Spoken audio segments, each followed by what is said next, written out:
কুকুর বেশি খায়, হাইওয়ান জানোয়ার বেশি দুনিয়া ভোগ করে। অতএব এটা লক্ষণীয় জরুরি বিষয় যে আমাকে মালিক নিবে কিনা, আমাকে আল্লাহ গ্রহণ করবে কিনা ইসলামের জন্য, দ্বীনের জন্য। রাসূলুল্লাহ সাল্লাল্লাহু আলাইহি ওয়াসাল্লাম উহুদের যুদ্ধের সময় হযরত সামুরা ইবনে জুনদুব এবং রাফি' ইবনে খাদিজ, দুইজন সাহাবী, কিশোর সাহাবী, 14-15 বছরের বা 15-16 বছরের সাহাবী, দুইজনেই সমবয়সী। কিন্তু যুদ্ধের লাইনে যখন দাঁড়াইছে তখন রাফি' ইবনে খাদিজ যিনি, উনি বুড়া আঙ্গুলের উপরে একটু ভর দিয়া নিজেকে উঁচা দেখাইছে। ফলে নবী সাল্লাল্লাহু আলাইহি সাল্লাম উনাকে নিছে, মনে করছে সে সাইজে ঠিক আছে। সামুরা ইবনে জুনদুবকে নেয় নাই। তো উনি ওনার আব্বার কাছে কাছে গিয়া বলছে, আব্বা আমার তো নবীজি যুদ্ধের ময়দানে নিল না, আমারে ফিরাই দিল আমারে ছোট বলে। অজরে কাঁদতেছেন আর বলতেছেন, আব্বা আপনি নবীজিকে বলেন আমি কিন্তু ওই আমার সমবয়সী রাফি ইবনে খাদিজ তার চাইতে শক্তি বেশি আমার, আমি ওকে কুস্তিতে হারাইতে পারি। আল্লাহর নবী সাল্লাল্লাহু আলাইহি সাল্লামের কাছে পেশ করছেন এই কথা। ওনার আব্বা, এক বাপ তার সন্তানকে আল্লাহর জন্য দিতে চাচ্ছে, জিহাদের জন্য দিতে চাচ্ছে। তখন নবীজি বললেন, তো ঠিক আছে কুস্তি লড়ো। তো কুস্তি লড়ছে এবং সত্যি সত্যি সামুরা ইবনে জুনদুব ওই রাফি' ইবনে খাদিজ যিনি টিকছে আগেই, ওনারে হারায় ফেলছে। আল্লাহর নবী বলছে, তো চলো দুইজনকেই নিয়ে নিলাম। এই জন্য দোস্ত, তোমাকে নিবে কিনা, আমাকে নিবে কিনা। 1450 বছর পর্যন্ত হাজারো ঝড় ঝাপটা, জুলুম, নির্যাতন, অত্যাচার, কাফের মুশরিকদের ষড়যন্ত্র, এ পার করেই ইসলাম এখনো টিকে আছে এবং টিকবেই। মাত্র 15 দিনে বাগদাদের মধ্যে এই হালাকু খানার চেঙ্গিস খানের তাতারি বাহিনী 15 দিনে বাগদাদে কমপক্ষে 7 লক্ষের চাইতে বেশি মুসলমানকে হত্যা করছে। 7 লক্ষের চাইতে বেশি মুসলমান। সে ঘোষণা দিছিল, তৈমুর লং, ইতিহাসের এক জালেম শাসক, সে বলছিল যে পৃথিবীর শেষ প্রান্তে যদি কোনো মুসলমানের অস্তিত্ব থাকে আমি তাকেও নিশ্চিহ্ন করে দেব। এমন অহংকারী, এমন দুর্দণ্ড প্রতাপশালী ব্যক্তি ছিল সে, এই মোগলদের পূর্বপুরুষ। অথচ পরবর্তীতে তাদেরই বংশধর কালেমা পড়ছে, মুসলমান হইছে এবং মুসলিম হয়েই ভারতীয় উপমহাদেশে কমপক্ষে 550 বছর শাসন করেছে এই মুঘল বংশধর। জহিরুদ্দিন মোহাম্মদ বাবর থেকে শুরু করে এর পরবর্তীরা, শাহজাহান, জালালউদ্দিন মোহাম্মদ আকবর, বাদশাহ হুমায়ুন, আওরঙ্গজেব আলমগীর, এরা সব মুঘল বাদশাহ। এদেরই পূর্বপুরুষ 15 দিনে 7 লক্ষের চাইতে বেশি মুসলমান হত্যা করছে। তাদের ঘরেই মালিক কালেমাওয়ালা বানাইছে। তাহলে এরপরও ইসলাম হারে নাই, ইসলাম তো আজও আছে। 190 বছরে ব্রিটিশ এই ভারতীয় উপমহাদেশে জুলুম করছে। 190 বছর, 3 দিনে 15,000-এর চাইতে বেশি আলেমে দ্বীনকে ফাঁসিতে ঝুলাইছে এই উপমহাদেশে ব্রিটিশ। এরকম হাজারো জুলুম, নির্যাতন, রক্তের নদী পার হইয়া ইসলাম আজও আছে, রক্তের সাগর পার হয়ে। এজন্য নওজোয়ান মনে রাখো, 2-4 জন বেনামাজি, 2-4 জন অসৎ চরিত্রহীন নারী ছবি দেখে জীবন শেষ করতেছ, তোমার মতো অপদার্থের জন্য ইসলাম আটকাবে না। তোমার জন্য, অপদার্থের জন্য জান্নাতের লোকও কম হবে না। তুমি কামে লাগলা না আর কি। তুমি মনে করছো জীবন মানে ভাত তরকারি আর মানুষের বেডি চাও আর উলঙ্গ নর্তকী দেখা।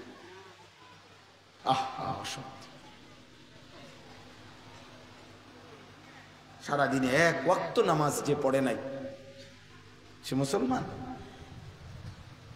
সে মানুষের বাচ্চা? আমি তার মানুষের বাচ্চাই তো মনে করি না। সে তো ইনসানই না, অত কোনো মানুষের বাচ্চাই না। মুসলমান তো দূরে থাক, অত ইনসানের কোনো কাতারেই পড়ে না, তো হাইওয়ান, তো শয়তানের আখলাক। শয়তানই তো তাকে বলে, তাফসিরে আছে শয়তানকে কেন শয়তান বলে, যার অস্তিত্বের প্রতি মুহূর্তে যে আল্লাহর নাফরমানি করে, এই জন্য সারাক্ষণই যে হক থেকে দূরে, এই জন্য তাকে শয়তান বলে।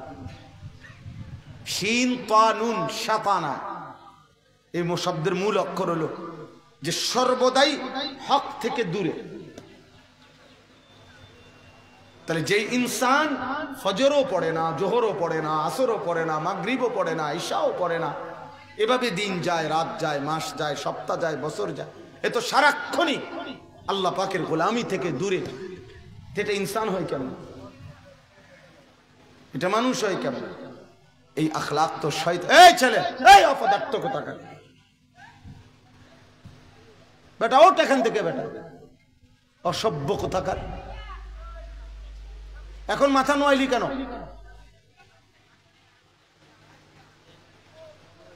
তুমি চলে যাও বেটা। বললাম না আমি তো ভোট চাইতে আসি নাই যে ভাই প্রত্যেকের একটা একটা ভোট দরকার, এবার আপনি খারাইয়া মতেন আর বইয়া মতেন, এটা মূল বিষয় না, এটা ভোটটা দিয়ে। জি না, আল্লাহর জন্য আসছি, এবং এই নিয়ত করে আসছি যে প্রয়োজনে আর কোনোদিন আসবো না, কোনো সমস্যা নাই, কোনো অসুবিধা নাই। একবারের জন্যই আসা, পৃথিবীতেই তো একবারের জন্য আসছি, পৃথিবী থেকেই যেদিন আমরা চলে যাব আর কোনো দিন ফিরব না। ফিরবো? দয়া করে দোস্ত, অতএব আমার মূল কথা প্রথম এটা বললাম, আমারে মালিক নিবে কিনা। একই মক্কার জমিনে কি আশ্চর্য, আবু বকর কালেমা পড়লো, আবু জেহেল পড়লো না। ওমর কালেমা পড়লো, আবু লাহাব কালেমা পড়লো না। কোথাকার বেলাল? বেলালের বাড়ি মক্কায়ও না, মদিনায়ও না, ইথিওপিয়া, আফ্রিকা। মালিক সেখান থেকে তারে আনছে, কালেমা বানায়া পড়ায়া নবীর সাহাবী বানায়। কোথাকার সালমান? ওনার বাড়ি মক্কায়ও না, মদিনায়ও না, ওনার বাড়ি পারস্য, ইরান। সেখান থেকে মালিক পছন্দ করে বহু হযরত সালমান ফারসি রাদিয়াল্লাহু তাআলা অসংখ্য মনিবের কৃতদাস ছিলেন, গোলামি করছেন। কত ব্যক্তির হাত পার হইয়া হইয়া শেষ পর্যন্ত মদিনায় আসছেন, এবং একদিন কালেমা পড়ে নবীর সাহাবী হয়ে গেছে। একদিন কিতাবে আছে সাহাবীরা একদিন নিজেদের মধ্যে বিতর্ক করতেছিল। মদিনার সাহাবীরা বলতেছিল সালমান আমাদের, আর মক্কার সাহাবী যারা মুহাজির ওনারা বলতেছেন সালমান আমাদের। কেন? কয় যে সে যদিও আমাদের সাথে হিজরত করে নাই, কিন্তু মক্কার না হইলে কি, অন্য অঞ্চল থেকে হইলেও তো হিজরত করেই তো আইছে বেটা, কাজে সে মুহাজির। আর মদিনার সাহাবীরা বলতেছে যে না, সালমান তোমরা আসার আগের থেকেই এখানে ছিল, অন্যখান থেকে কিছু আগের থেকেই থাকার কারণে আনসার। নবীজি আইসা শুনছেন, কি হয়েছে? বলছি ইয়া রাসূলুল্লাহ, সালমান কার? আপনি কোন সালমান? কি মক্কার মুহাজিরদের অন্তর্ভুক্ত নাকি মদিনার আনসারদের অন্তর্ভুক্ত? প্রিয় ভাই, নবীজি নিজে বলছে সালমানু মিন্না আহলাল বাইত, সালমান আমার। সালমান মুহাম্মদ আরবির পরিবারের সদস্য, সালমান আমার, সালমান আমার ঘরের। কি আজীব কথা, কি ভালোবাসা দেখাইছে, অথচ তিনি মক্কারও না, মদিনারও। এজন্য মালিক চাইলে 100 মাইল দূর থেকে টেনে কালেমাওয়ালা বানাইছেন, আল্লাহ চান নাই তো আবু জাহেলের ঘর। ছেলেরা তোমাদেরকে বলি, আল্লাহ যদি তোমাদেরকে কোনোদিন মালিকের ঘর দেখার তৌফিক দেয়, তৌফিক দান করেন, সবাই বলো। তো আল্লাহর ঘরের সবচেয়ে প্রথমে কাবা ঘরের সর্বপ্রথম প্রতিবেশী, মানে কাবা ঘরের পরে সর্বপ্রথম যার ঘর তারটাই আবু জাহেলের ঘর। আবু জাহেলের ঘর আর কাবা ঘর, মাঝখানে কারো ঘর ছিল না। প্রথম ঘর কাবার প্রথম প্রতিবেশী আবু জাহেল। কিন্তু মালিক বলছে আমি নিলাম না, আল্লাহ বলছে আমি নিলাম না। হ্যাঁ আমি নেই নাই, অতএব আমি যেহেতু নিলাম না, সবচেয়ে নিকটতম হয়েও মালউন, অভিশপ্ত। যত হাজি, যত মানুষ আল্লাহর ঘরে যায় এই বছরে, আজকে 1450 বছরে ওই একবার হইল জিগায় আবু জাহেলের বাড়িটা কোন, কেন কহে নে ফেসাব করে। আর আপনি ফেসাবে ধরছি নাম ধরুন, আমরা তো প্রতি বছর অজমরায় যাই যে আমগর হাজিরা তো জিগা একবার, হুজুর এটা কো বাড়িটা কো, তার বাড়িটা কই, আবু জাহিলের বাড়িটা কই। আবু জাহেলের বাড়ি এখন হাম্মাম, বাথরুম আর কি। আজকে অনেক বছর থেকে। প্রিয় ভাই আমার, বাবা আমার, বন্ধু আমার, নওজোয়ান সাথী আমার, ইনসাফ করো নিজের উপরে দয়া।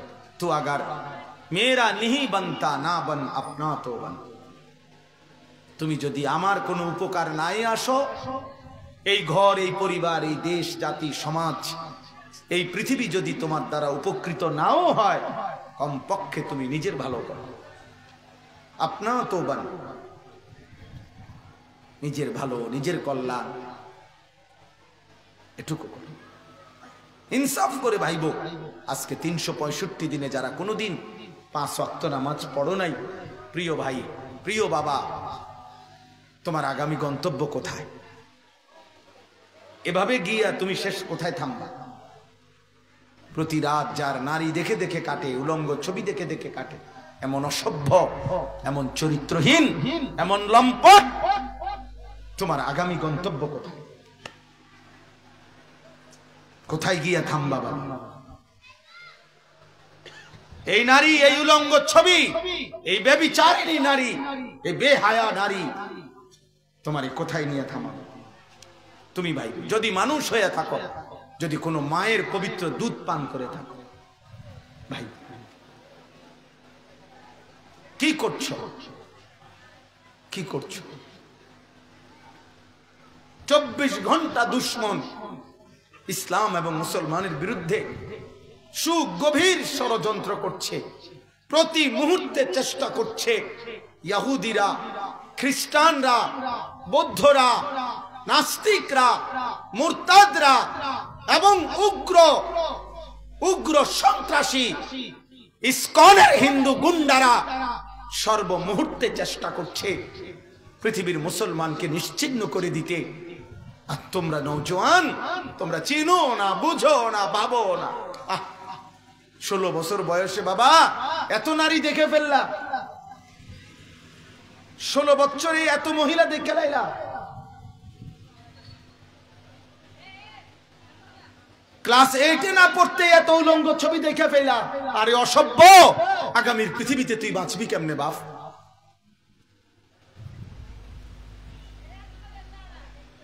আগামীর পৃথিবীতে বাঁচবা কেমনে? রাসূলুল্লাহ সাল্লাল্লাহু আলাইহি ওয়াসাল্লাম বলছেন, লাম তাযহারিল ফাহিশাতু ফি কওমিন কাত্তু ইল্লা ফাশা ফীহিমুত তাউন ওয়াল আওজা' আল্লাতী লাম তাকুন মাদাত ফি আসলাফিহিম। ইবনে মাজার হাদিস। আল্লাহর নবী সাল্লাল্লাহু আলাইহি সাল্লাম বলেন, কোন কওমের মধ্যে যদি অশ্লীলতা, বেহায়াপনা, নারী পুরুষ ছেলে মেয়েদের অবাধ মেলামেশা যদি ছড়িয়ে পড়ে, আল্লাহ রাসূল বলছে নিশ্চিত ওই সমাজে মহামারী দেখা দিবে এবং এমন এমন রোগ আসবে যেই রোগ তাদের পূর্ববর্তীদের মধ্যে কখনো ছিল না। এটা হাদিস। রাসূলুল্লাহ সাল্লাল্লাহু আলাইহি ওয়াসাল্লাম বলেন, ফাশা ফীহিমুজ জিনা ইল্লা কাসুরা ফীহিমুল মাউত। কোন সমাজে জিনা বেড়ে গেলে, ব্যভিচার বেড়ে গেলে, অশ্লীলতা বেহায়াপনা বেড়ে গেলে সেই সমাজে মৃত্যুর সংখ্যা নিশ্চিত ধরে নাও বেড়ে যাবে, বেড়ে যাবে। নেশার আড্ডা, জুয়ার আড্ডা, নারীর আড্ডা, একদিন সমাজ, পরিবার, মানুষের বংশ খোদার কসম নির্ভরযোগ্য কিতাবে আছে অনিরাপদ হয়ে যাবে। তোমরা ছেলেরা যে পরিমাণ বাড়াবাড়ি করতেছ নারী, ছবি, মোবাইল, অশ্লীলতা নিয়ে, তোমাদের পৃথিবী আগামী দিনে ভালো থাকবে না। প্রিয় বন্ধু, মনে রাখো, অর্থাৎ আগামী 30 বছর পরে আজকের 60 বছরের চাচা হয়তো চলে যাবে, কিন্তু তোমারে তো বাঁচতে হবে যদি আল্লাহ হায়াত দেয়। তোমার বয়স তো মাত্র 20 বছর, তাহলে আগামী 30 বছর পরে এভাবে যদি তুমি এবং তোমার জেনারেশন যদি এভাবে নারী, ছবি, বেনামাজি, বেহায়াপনা, উলঙ্গতা, কাফের মুশরিকদের চুল, চেহারা, লেবাস, পোশাক, তাহলে এই সমাজে মুসলমানের চিহ্ন থাকবে কেন? কিতাবে লিখছে এই নারী পুরুষ ছেলে মেয়েদের অবাধ মেলামেশা বেড়ে গেলে একটা সময় ওই সমাজে বংশ নষ্ট হয়ে যায়, এবং হইতে পারে, লিখছে স্পষ্ট, আমার কাছে কিতাব আছে, গাড়িতে আছে, ওয়ালা তাকরাবুজ জিনা, আরবি কিতাব, এটার মধ্যে স্পষ্ট আছে যে একটা সময় এমন হবে যে মাহরাম, অর্থাৎ পরবর্তী 10 বছর পরে, 20 বছর পরে হতে পারে ব্যক্তি এমন কাউকে বিবাহ করবে যার সাথে মূলত তার বিবাহ হারাম। বুঝেন না কথা? আপনজন যার সাথে বিবাহের অনুমতি ছিল না, এমন জনকেই বিবাহ হয়ে যাবে, বংশ এলোমেলো হয়ে যাওয়াতে, জিনা ব্যভিচার বেড়ে যাওয়াতে, হালাল হারাম মিশে যাওয়াতে, তখন হতে পারে ভাবছে তারা বিবাহিত, বিয়ে করছে, কিন্তু মৃত্যু পর্যন্ত তারা জিনা করছে। ওই সন্তান কি তখন?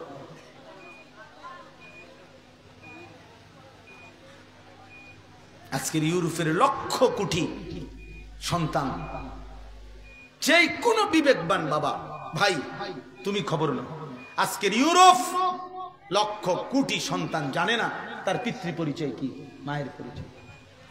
মা কোথায় সে জানে না, বাবা কোথায় সে জানে না, সে নিজের মতো করেই বেড়ে উঠছে, ভাত খায়, তরকারি খায়, দুনিয়া ভোগ করে ঠিক, কিন্তু আত্মপরিচয় নাই, রক্তের পরিচয় নাই, জন্মের পরিচয় নাই।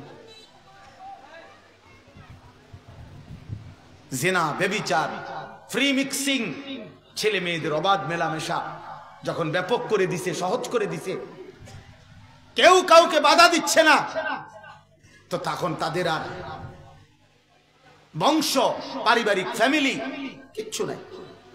আমি নিজ কানে শুনছি, আমেরিকান ভাই, দাওয়াত ও তাবলীগের সাথী, উনি যে বলছে মুসলমান হওয়ার পরে এবং দাওয়াত ও তাবলীগের মেহনতে জুড়বার পরে, আমি শুনছি উনি বলছেন, আমি সেই পরিবারে বড় হয়েছি যে পরিবারে আমাদের প্রত্যেক রুমে রুমে বাবা সন্ধ্যা হলে, সেই যুবক বলছে বাবা সন্ধ্যা হলে একজন মহিলাকে নিয়ে ওনার রুমে আসতো, মা একজন পুরুষকে নিয়ে রুমে ঢুকতো, আমরা একজন মেয়েকে নিয়ে রুমে ঢুকতাম, আমাদের বোন একজন ছেলেকে নিয়ে রুমে ঢুকতো, এভাবে আবার রাত শেষে, শেষ রাতে অথবা সকালবেলা একই বাথরুমে অথবা একই জায়গায়, একই সুইমিং পুলে আমরা গোসল করতাম।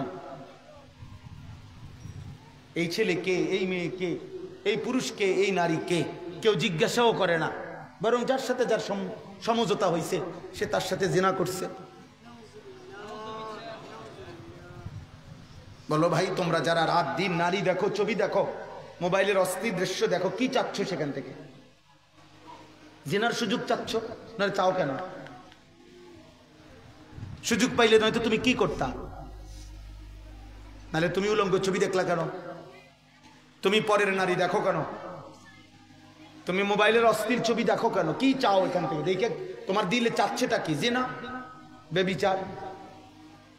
তো চেষ্টা করো, আগায় নাও তোমরা সমাজ, তোমরা এই সমাজের বাঁধন ভেঙে দাও, পারিবারিক প্রথা ভেঙে দাও, ভেঙে তো দিছই তোমরা, তোমাদের অগণিত ছেলের চুল দেখলে বোঝা যায় না তোমার কোন মুসলমান বাবা আছে, তোমার কোন মুসলিম অভিভাবক আছে। তোমার চুল চেহারা প্রমাণ করে তোমার অভিভাবক কোন বেঈমান, কোন ইহুদি, কোন খ্রিস্টান। মুসলমানের রক্তে জন্ম নিয়ে তুই নাফরমান বেঈমানের মতো চুল রাখলি কেন? দাঁড়াও, প্রতিবাদ করো, এখন দাঁড়াও, দাঁড়াও, যুক্তি দাও, বলো আব্বা কামটা করলা কি?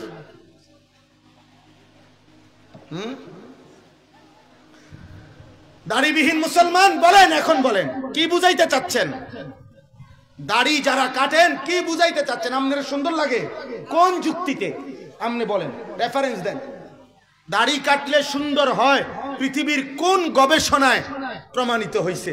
পৃথিবীর কোন কাফের, বেঈমান, মুশরিক, ইহুদি, খ্রিস্টান, নাস্তিক, মুরতাদ এমন কেউ আজকের এই দিন পর্যন্ত পৃথিবীতে কোন গবেষক, দার্শনিক, বিজ্ঞানী, পদার্থবিদ, রসায়নবিদ, পৃথিবীর কোন মহাকাশ বিজ্ঞানী, কোন গবেষক আজকে পর্যন্ত দাড়ি কাটলে তার ন্যূনতম কোনো শারীরিক, মানসিক, আর্থিক, পারিবারিক, রাষ্ট্রীয় কোনো উপকার হয়, এটার কোনো গুণাগুণ হয়, ফায়দা হয়, এমন কথা কোনো বেঈমানও আজ পর্যন্ত প্রমাণ করতে পারে না।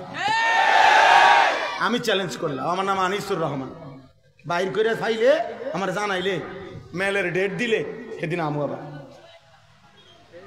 মেল বুঝিনি না কি করেন আপনারা? মেল বসে মানে দরবার, দরবার হয়ে যায়, কি করেন আপনারা? সালিশ, এই সালিশের ডেট দিলে এদিন বিচারে 10 জনের বিচারে যেটা হয় যেমন আমি জেনারেল লাইনেও পুরো পড়ালেখা করছি, আমার হিসাব কিতাব আছে, বুঝেই কইতেছি। আমি কুমিল্লা ভিক্টোরিয়া কলেজ থেকে মাস্টার্স পাস করছি, এর বুঝে শুনে করছি। হ্যাঁ, সায়েন্স বিজ্ঞান বিভাগ থেকে এসএসসি দাখিল পাস করছি 1998 সালে। সমগ্র বাংলাদেশে ফার্স্ট হয়েছে, 1 নম্বর। সার্টিফিকেট দেখতে চাইলে হোয়াটসঅ্যাপে পাঠাবো, নাম্বার দিয়ে ছবি পাঠাবো না, যদি আপনি কাগজপত্র দেখতে কোন মিথ্যা বললাম কিনা আল্লাহ হেফাজত করে। দোস্ত আমার, বন্ধু আমার, সাথী আমার, শতভাগ আস্থা নিয়ে বলছি, এই গুনাহ কষ্ট দিবে, এই গুনাহ নওজোয়ান ভাই, এই গুনাহ কষ্ট দিবে। আখিরাত তো কষ্ট হবেই, দুনিয়াও কষ্ট হবে, দুনিয়াও কষ্ট, দুকে দুকে। আমি জানি বাপ, আমি বেশি অস্থিরতা এই জন্য করি। শত শত যুবক আমাদের সাথে সম্পৃক্ত। আলহামদুলিল্লাহ, আমরা কিশোর নওজোয়ানদের জন্য কম বেশি কিছু কাজ করি। আমার মাদ্রাসায় প্রত্যেক 3 মাস পরে কিশোর যুবকদের জন্য স্কুল, কলেজ, ইউনিভার্সিটির 30 বছরের নিচে 14 বছর থেকে ছেলেদের জন্য এবছর নতুন করে 3 দিন মাদ্রাসা যখন বন্ধ হয়, যেমন আমাদের কওমি মাদ্রাসার এখন বন্ধের সময়, এই বন্ধের টাইম আমার মাদ্রাসাও বৃহস্পতিবারে, বুধবারে বন্ধ হবে। বৃহস্পতি, শুক্র, শনি 6, 7, 8 নভেম্বর এই 3 দিন আমার মাদ্রাসায় আমরা কিশোর যুবকদের জন্য, স্কুল, কলেজ, বিশ্ববিদ্যালয় পড়ে বা পড়ে না এরকম ছেলেদের জন্য 3 দিন লাগাতার মাদ্রাসায় থেকে রেখে ওযু, নামাজ, সূরা, কেরাত, দোয়া, কালাম, পাক, নাফাক, ঈমান, আকীদা, প্রয়োজন পরিমাণ কিছু আখলাকের, চরিত্রের নসিহত, এটার আয়োজন করছি।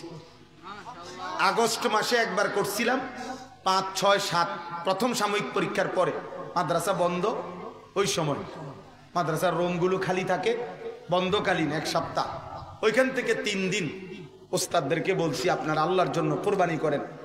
আলহামদুলিল্লাহ, প্রায় 21 জন শিক্ষক, আরো 40 জন বড় ছাত্র, হাফেজ, ওরা সহ 60-61 জন ছাত্র আমরা প্রশিক্ষণ, উস্তাদ ছাত্র নিয়ে রেডি রাখছি, যে যতজন আসে যতটুক রেজিস্ট্রেশন করে, নির্ধারিত নাম্বার আছে, ওইখানে এন্ট্রি করে গত মজলিসে 350 ছেলে আলহামদুলিল্লাহ এই 3 দিনে যেটুকু হয়েছে এতটুকু শিখছে।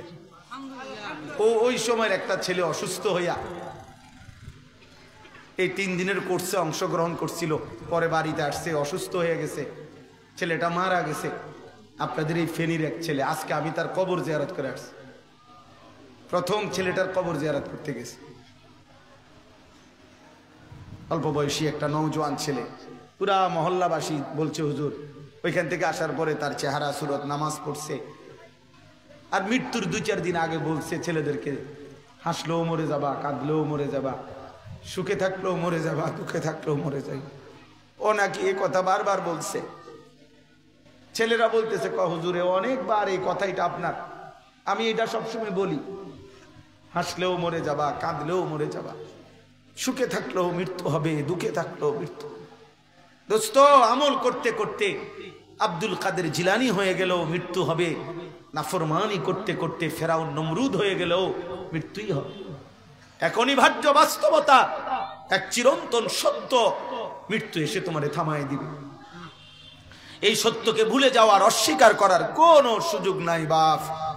বয়স্ক না, জওয়ানও না, নারীও না, পুরুষও না, মৃত্যু এসে থামিয়ে দেবে, মৃত্যু এসে থামিয়ে দেবে। ওয়াজাআত সাকরাতুল মাউত বিল হক। আল্লাহ বলছে সত্য সত্য মৃত্যুর যন্ত্রণা শুরু হবে বান্দা। যালিকা মা কুনতা মিনহু তাহিদ। এই মৃত্যু থেকেই তুমি বারবার পলায়ন করেছিলে, কিন্তু সেই মৃত্যু ঠিকই তোমারে ধরে ফেলেছে। কতবার তুমি বাঁচতে চেয়েছো বান্দা, সামান্য থেকে সামান্য রোগ হইলে দৌড় দিছো ডাক্তারের কাছে, ওষুধ নিয়ে আসছো, আল্লাহর দয়ায় ভালো হইয়া তুমি মনে করছো তুমি এভাবে ভেবে বাইচা যাইবা। আল্লাহ বলে না, মৃত্যু তো বান্দা আমি প্রত্যেক দিন দেই না, মৃত্যু তো আমি কাউরে বারবার, অসুস্থতা না বারবার হইতে পারে, মৃত্যু তো আমি বারবার দেই না, মৃত্যু তো আমি একবারই দেই, আর একবার দিলে আর ফিরাই না।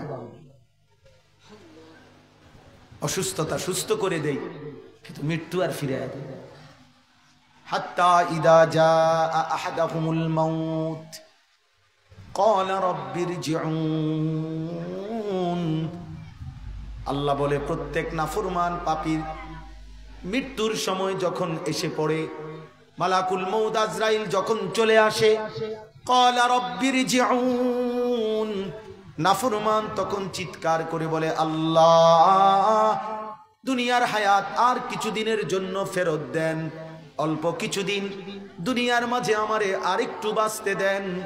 লাআল্লি আমালু সালিহান ফিমা তারাকতু। নাফরমান চিৎকার করে বলে আল্লাহ এবার যদি আর কিছুদিন হায়াত পাই, আমি সবগুলো নেক আমল শতভাগ আদায় করব। আল্লাহ বলবেন কাল্লা কাল্লা, না বান্দা কখনোই না, না বান্দা আমি কাউকেই মৃত্যু এনে, আজরাইলকে সামনে এনে আমি কাউকে ফেরত দেই নাই।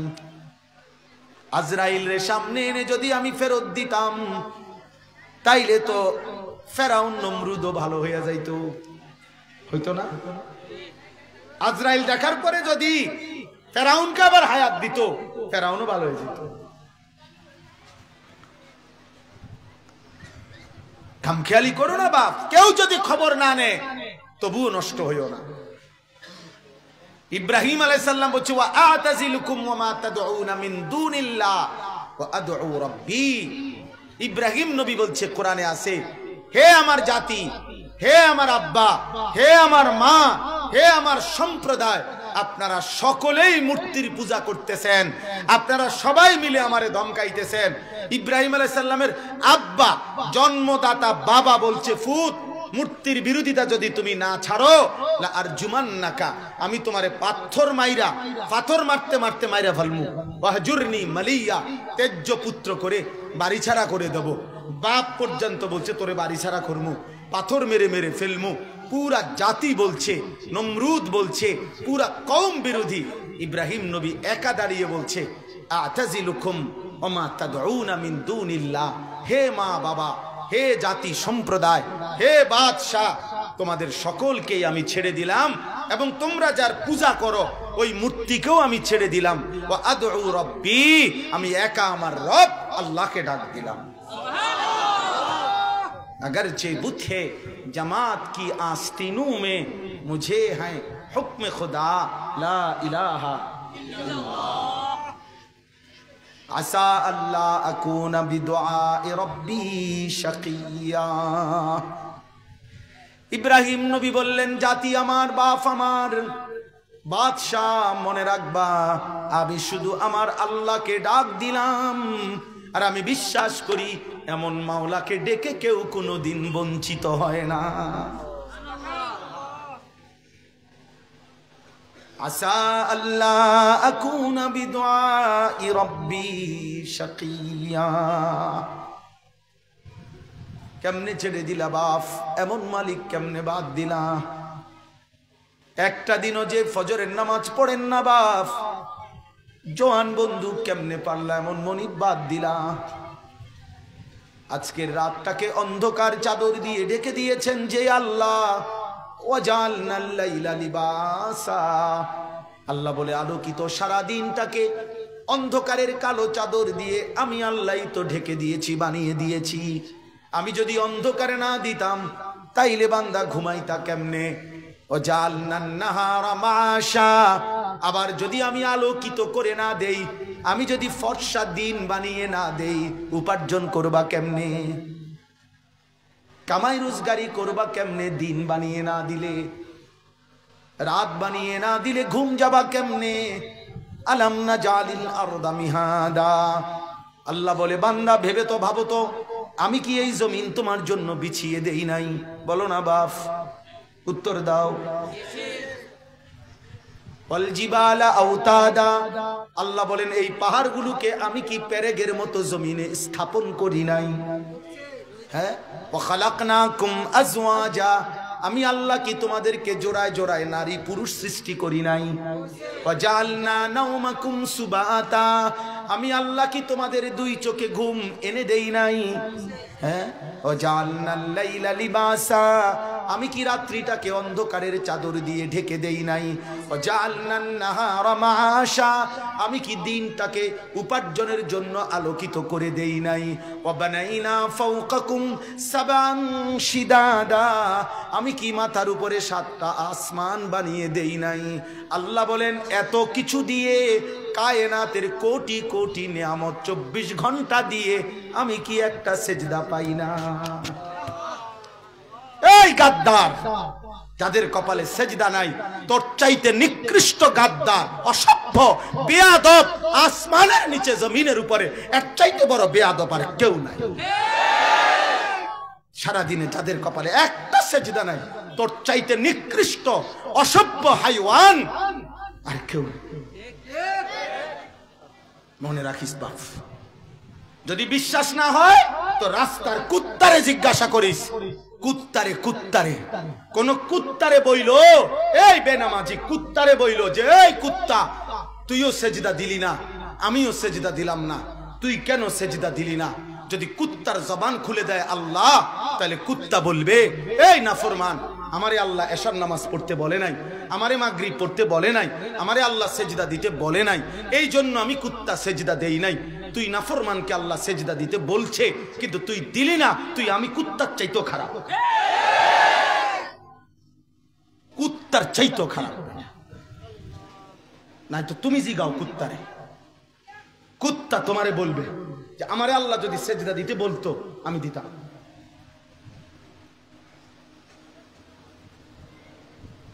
হ্যাঁ, বেহায়া জীবন মানে ভাতের থালা, জীবন মানে বেড়ির লগে হইয়া থাকা। হ্যাঁ, জীবন মানে শুধু সম্পদ। ফিরো বাপ, আল্লাহর থেকে ফাফিরু ইলাল্লাহ। আল্লাহ বলে বান্দা দৌড় দাও, দৌড় দাও, আমি আল্লাহর দিকে দৌড় দাও। কার দিকে? ফাফিরু ইলাল্লাহ। আল্লাহ বলে আও না বান্দা আমার দিকে,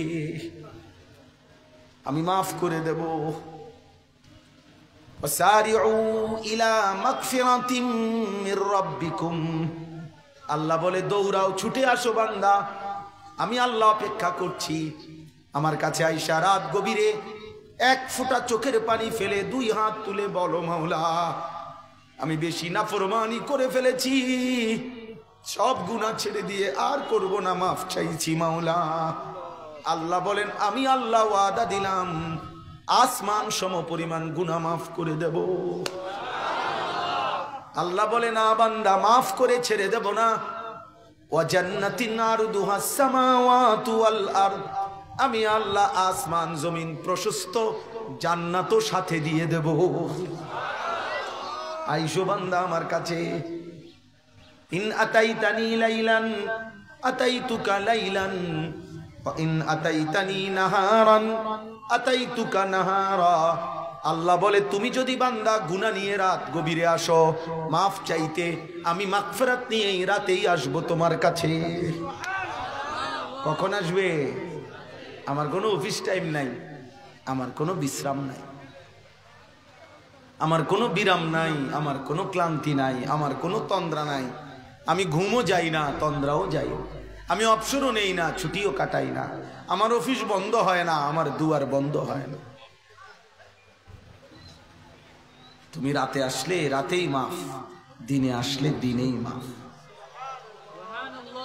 নওজোয়ান নিয়ত করো ইনশাআল্লাহ ফজরের নামাজ পড়বো ইনশাআল্লাহ। বলো না যুবক ইনশাআল্লাহ বলো। চোখ হেফাজত করো, চোখ হেফাজত করো। নারী দেখো না বাপ, অশ্লীল ছবি দেখো না, উলঙ্গ নারী দেখো না, বেহায়া কোনো মেয়ের সাথে সম্পর্ক করো না বাপ। নারীর যেই চাহিদা ওই আসমানওয়ালা তোমার জন্য কোরআনে ওয়াদা দিছে, বান্দা আমি যারে পুরুষ সৃষ্টি করেছি আমি তার দেহের অংশ থেকে তার স্ত্রীও বানায় রাখছি, আমি পৌঁছাবো বান্দা। ওয়েট ওয়েট, অপেক্ষা কর, আমি পৌঁছিয়ে দেবো বান্দা, আমি তোমার বিবি পৌঁছাবো। তোমার খাবারের চাহিদা যেহেতু আমি পূরণ করি, তোমার তৃষ্ণার চাহিদা যেহেতু আমি পূরণ করি, তোমার লজ্জাস্থানের চাহিদা আমি পূরণ করব বৈধভাবে, হালালভাবে, বিবাহিত স্ত্রীর মাধ্যমে। ওই উলঙ্গ ছবি দেখো, ফজরের নামাজ পড়ো। কিশোর নওজোয়ান ইনশাআল্লাহ দেখবা। এই হুজুর, এই মৌলবী মোবাইল ধরছেন কেন? পাঞ্জাবিওয়ালা বাইর হন থেকে, বাইর হন থেকে, বাইর হন, আপনি বাইর হন। এই যে ভাই ওনারা বাইর করেন, না তো ওয়াজ বন্ধ, বাইর হন। হ্যাঁ, আর যাতে জীবনে 14 গোষ্ঠীর সংসার বংশে যেন আর কেউ মনে না। চিন্তা করছেন নি পাঞ্জাবিওয়ালা যদি এরম হয়, কাল লেগে চিল্লাইতে। আমার একটা ওইটা সমস্যা, আমার একটা ব্যায়াম, আমি মোবাইলটা দেখি, অন্য কিছু দেখি না, কেমনে জানি দেখি। এটা আমার একটা সমস্যা। ডাক্তার দেখানো দরকার, কিন্তু ব্যস্ততার কারণে ডাক্তারও দেখাইতে পারতেছি না। যে কারে দেখাইলে বলে দিবে যে মোবাইল দেখি না। চলেন, অতএব আমি আজকে নওজোয়ান ভাই, অনেক বাবারা আছেন আপনাদের সামনে, কিশোর নওজোয়ান, আমার দুইটা ওসিয়তে। এক নাম্বার হলো চোখ হেফাজত করো। কি হেফাজত করো? নিয়ত করো ইনশাআল্লাহ। 2 নাম্বার হলো ফজরের নামাজ পড়ো। দেখবা ফজরের নামাজের মধ্যে আসাদ্দু ওয়াতআন, আল্লাহ কোরআনে বলছে রাত্রি জেগে যখন কেউ ফজর পড়ে, তাহাজ্জুদ পড়ে, আল্লাহ বলছে মনের হারাম চাহিদা, মনের কুচাহিদা দমন করার জন্য সবচেয়ে কার্যকর মাধ্যম রাত্রি জেগে নামাজ পড়া। এজন্য ফজরের নামাজ তো মাত্র রাত্রি জেগে ঘুম থেকে উঠে এরপরে পড়ে না। এই জন্য ফজরের নামাজের মধ্যে এই সিফাত আছে, চরিত্র হেফাজতের কার্যকর সিফাত। তাহাজ্জুদ নামাজ, ফজরের নামাজ, ইন্না নাশিআতাল লাইলি হিয়া আশাদ্দু ওয়াতআন ওয়া আকওয়ামু কিলা, আল্লাহর সাথে একান্তে কথা বলার শ্রেষ্ঠতম সময়। এজন্য নওজোয়ান ভাই, আগামীর পৃথিবীতে ইসলাম তোমার জন্য অপেক্ষা করছে। মাহাদির পক্ষে লড়বে কে নয়তো দাজ্জালের বিরুদ্ধে লড়বে কে? সারা পৃথিবীতে ইনশাআল্লাহ, এটা সত্য বাপ, ইসলামের বিজয় হবে, কালেমার বিজয় হবে ইনশাআল্লাহ। আল্লাহর নবী বলছে যদি মনে করো উম্মত কিয়ামতের আর একদিন বাকি, তবু ইয়াকিন রেখো মাহাদি আসবে ইনশাআল্লাহ। পৃথিবীতে আরেকবার বিশ্বময় ইসলামের খেলাফতের পতাকা উড়বেই উড়বে।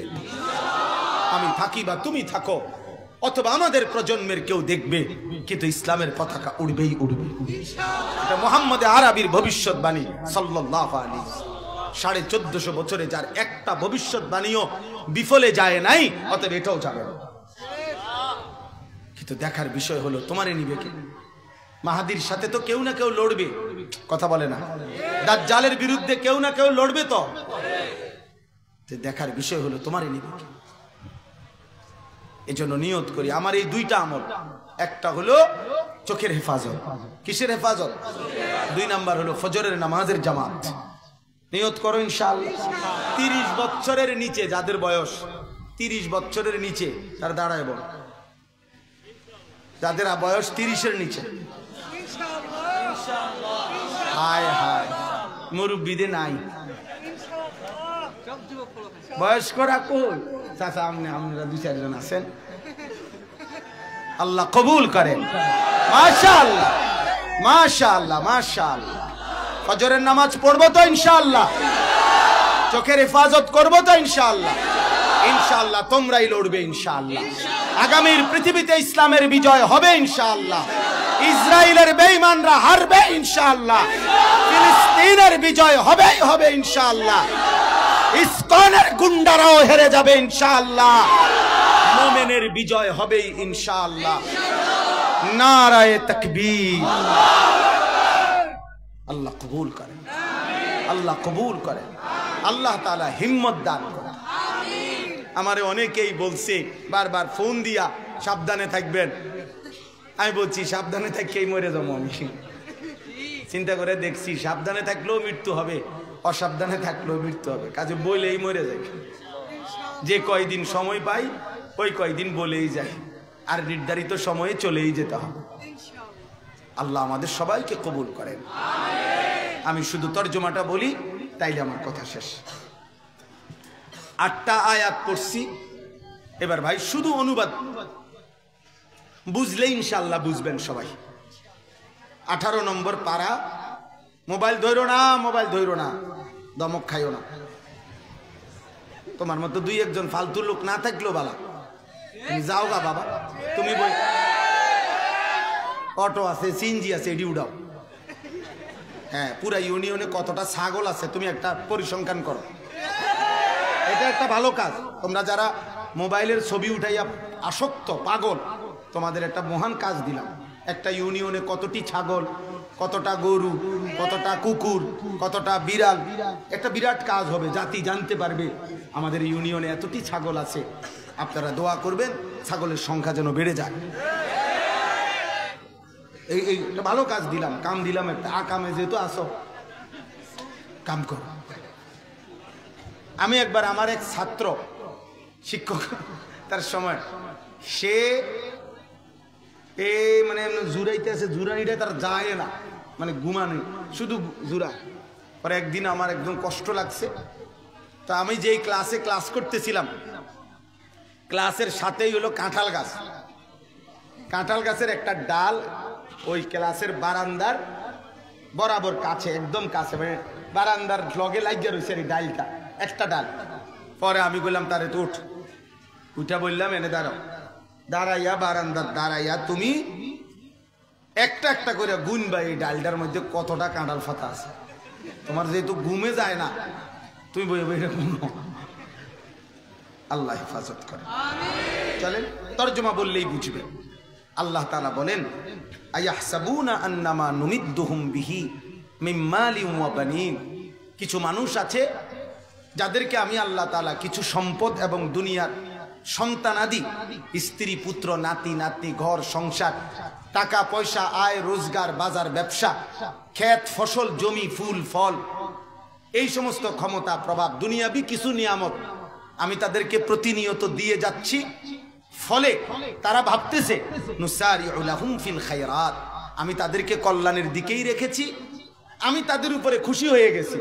আল্লাহ বলে বাল্লা ইয়াশউরুন, না বান্দা, আসলে তারা বুঝে না। কারণ আমি আল্লাহ দুনিয়া যদি কাউকে 1,000 বারও দেই, 1000 বারও দেই, এটা আমি আল্লাহর সন্তুষ্টির প্রমাণ নয়। দুনিয়া আমি এমনিতে দিই, কারো উপরে খুশি হইলে তারে দুনিয়া দেই না। তাহলে কাফের বেঈমানদেরকে দুনিয়া কেন দেই? খুশি হয়ে যায়, বুঝেন নাই কথাটা? জন্তু জানোয়ারকে আল্লাহ দুনিয়া ভোগ করতে কেন দেয়? খুশি হয়ে যায়। তাহলে আল্লাহ এটা বলছে। প্রথম মনে রাখবা, মানে মক্কার কুরাইশ কাফেররা এটা নবীজিকে বলতো, মুহাম্মদ, আল্লাহ যদি আমগর উপরে অসন্তুষ্টই হয় তো আমগরে এইভাবে দিতেছে গা। এই যে খাইয়া পড়ে আল্লাহর রহমতে ভালো আছি, বিল্ডিং এর অভাব নাই, জমির অভাব নাই। অনেক মানুষ আছে আমাদের মধ্যে এটা ভাবে যে ভালো আছে উনি, আল্লাহ রহমতে আপনার দোয়ায় 10 জনের দোয়ায় হুজুর ভালো আছে। কেমনে ভালো আছেন চাচা? এই যে তারা 3 জন বিদেশ, 4টা মেয়ে ছিল, আল্লাহর রহমতে বিয়া দিছি, বাড়িতে বিল্ডিং করছি, রাস্তার লগে 10 শতক জমি কিনছি, ব্যাংকে কোগা টাকা জমাইছি, 4টা রুম, 2টা বাথরুম, বাথরুমের মধ্যে টাইলস। আল্লাহু আকবার। কপাল টাইলসে মতে, কত বড় নিয়ামত, আল্লাহর কত বড় দান। আগে নাই তো মাটিতে পেশাব করতো, এখন টাইলসে পেশাব করে। কপাল আর কি আমনে কপাল। এই কপাল লইয়া এরপরে বাকি হায়াত চা দোকানে বসে বসে বন খায়, বিড়ি খায়, আর টেলিভিশন দেখে, আর কোনো কাজ। চাচার কাজ তো ক্লিয়ার। আর যদি আর ফুট থাকলে না বিদেশ পাঠাইতো, আর জি থাকলে না বিয়া দিত। আল্লাহ হেফাজত করে, আল্লাহ মাফ করে দেয়। ইন্নাল্লাযীনা হুম মিন খাশিয়াতি রাব্বিহিম মুশফিকুন। আল্লাহ বলেন, শুনে নাও বান্দা, আমি সন্তুষ্ট কিসে? তখন আল্লাহ বলেন, 1 নম্বরে হলো আমি আল্লাহর ভয় যাদের অন্তরে আছে সর্বদা আমি তাদের প্রতি সন্তুষ্ট। 2, ওয়াল্লাযীনা হুম বিআয়াতি রাব্বিহিম ইউমিনুন। আল্লাহ তাআলা বলেন, আমার সবগুলো আয়াত, আমার কোরআনের সমস্ত কথা যে সর্বান্তকরণে মেনে নিচ্ছে, আমি তার প্রতি সন্তুষ্ট আছি। 3 নাম্বার, ওয়াল্লাযীনা হুম বিরাব্বিহিম লা ইউশরিকুন। কোন অবস্থাতে যে আমি আল্লাহর সাথে শিরিক করে না, আমি তার প্রতি সন্তুষ্ট। ওয়াল্লাযীনা ইউতুনা মা আতাউ। আল্লাহ বলেন, আমি যা দিয়েছি দুনিয়ার নিয়ামত, শরীর স্বাস্থ্য, জীবন যৌবন, সুস্থতা, স্ত্রী সন্তান, ফুল ফল ফসল, ক্ষেত, অর্থ বিত্ত সম্পদ, দুনিয়ার যা দিয়েছি সবকিছু যারা আমি আল্লাহর পথে ব্যয় করে, আমার নির্দেশনা মতে ব্যয় করে, আল্লাহ বলেন আমি তাদের প্রতি সন্তুষ্ট আছি। 5 নাম্বার, অকুলুবুহুম ওয়াজিলাতুন আন্নাহুম ইলা রাব্বিহিম রাজিউন। প্রতি মুহূর্তে জীবন চলার পথে যারা অন্তরে অন্তরে এই ভয় করে যে আমাকে আল্লাহর সামনে দাঁড়াইতে হবে, হাসরের ময়দানে ফিরতে হবে, মালিকের সামনে নিজের জিন্দেগির হিসাব দিতে হবে, এই ভয় যাদের অন্তরে আখিরাতের আছে, উলাইকা ইউসারিউনা ফিল খায়রাত ওয়া হুম লাহা সাবিকুন। আল্লাহ বলে তারাই সত্যিকার অর্থে কল্যাণের দিকে এগিয়ে যাচ্ছে এবং জান্নাতের পথে অগ্রগামী হয়ে গেছে। ওলা শেষ আয়াত হলো ওয়ালা নুকাল্লিফু নাফসান ইল্লা উসআহা। আল্লাহ বলে, বান্দা তুমি কোনোভাবেই ঘাবড়াইও না, আমি আল্লাহ সাধ্যের অতিরিক্ত কারো উপরে কোনো বিধান চাপিয়ে দেই নাই। যার শরীর যেমন, যার উপার্জন যেমন, যার পরিবেশ পরিস্থিতি যেমন, আমি আল্লাহ তার জন্য বিধানও দিয়েছি। এমন লোকটার কাছে নাই 30,000 টাকা, আমি তার উপরে হজ ফরজ করি নাই। লোকটার কাছে নাই সম্পদ, আমি তার উপরে যাকাত ফরজ করি নাই। সে কোনোভাবেই দাঁড়াইয়া নামাজ পড়তে পারছে না, তার শারীরিক সমস্যা, আমি তার উপরে বাধ্য করি নাই। তাকে বলছি ঠিক আছে বসে পড়ো, তাকে বলছি ঠিক আছে শুয়ে পড়ো। অর্থাৎ প্রত্যেককে তার হালাতের উপরে আমি বিধান দিয়েছি, আমি সাধ্যের অতিরিক্ত কাউকে কোনো বিধান দেই নাই। শেষ কথা হলো ওয়ালাদাইনা কিতাবুন ইয়ানতিকু বিল হক ওয়া হুম লা ইউজলামুন। আল্লাহ বলেন, আমার কাছে আমার ফেরেশতা 24 ঘন্টা তোমার আমলনামার কিতাব, আমলনামার বই রেডি করছে, কোনো জুলুম না করে কিয়ামতের দিন তোমার আমলনামাই তোমার জন্য কথা বলবে। একটা নেকিও কম হবে না, একটা গুনাহও বেশি হবে না। তোমার জিন্দেগি, তোমার আমল, তোমার আমলনামা, তোমার ভালো মন্দ দিয়েই ফয়সালা করে তোমাকে জান্নাত বা জাহান্নাম দেওয়া। অতএব আখিরাতের জন্য, ঈমান আমলের জন্য, উত্তম চরিত্রের জন্য, নিজের আখিরাতের জন্য আমরা সবাই ভাবি, চিন্তা করি, ফিকির করি। আল্লাহ তাআলা আমাদের সবাইকে কবুল করেন, তৌফিক দান। প্রিয় ভাই, ওলামায়ে কেরাম আরো নসিহত করবে, বয়ান হবে, অতএব উঠাউঠি করো না। আমি কারো সাথে মুসাফা করো, আমার আরো মাহফিল আছে, এজন্য আমি হাত জোড় করে বলছি, একটা ছেলেও আমার ধাক্কা ধাক্কি করো না, ঠেলাঠেলি করো না, মুসাফার জন্য কষ্ট দিও না। আমি মুসাফা করব না কারোর সাথেই, আমার এই সময়টা নাই। এজন্য আমি সবার জন্য দোয়া করি, আল্লাহ তাআলা এই মাদ্রাসা কবুল করেন, মাদ্রাসার জরুরত আল্লাহ পূরণ করে দেন, আল্লাহ তাআলা সকলকে উত্তম বিনিময় দান করেন। সুবহানাল্লাহ।